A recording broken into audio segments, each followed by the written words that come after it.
嘉义县政府为着要推广食在地、食到时的食农教育精神，邀请县内22间的学校、校园内面的营养师甲食材采购经理，做伙运用在地食材来设计食谱。唔但介绍这食材产地，佮教安怎煮食，希望新菜色互学校做参考，也会当教囡仔来认捌在地农特产。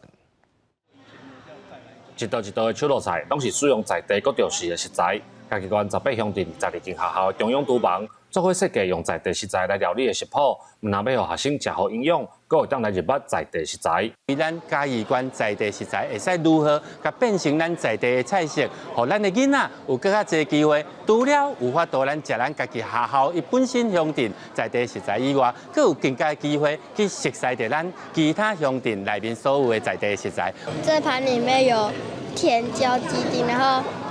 里面有蒸蛋，然后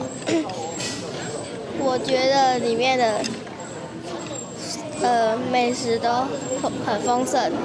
为着要推广食在地、食到时的食农教育观念，嘉义县邀请学校营养午餐的营养师甲食材采购人员，用在地食材，比如面向的往来、番路的枝仔来规划菜式，佮甲料理的方式出版做食谱，希望教料理的时阵，嘛互大家认捌在地农特产品。脆脆的，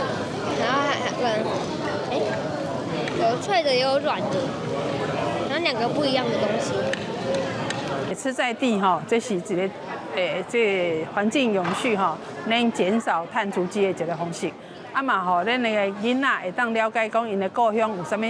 那农特产品。嘉义县教育处表示，中道堂对学生囡仔来讲，关系着学习甲成长。这本食谱未来佫继续增加菜式，或者是食材的紹介，希望透过这本册，予學校的營養午餐有佫較濟變化甲營養。記者林慧婷，嘉義報道。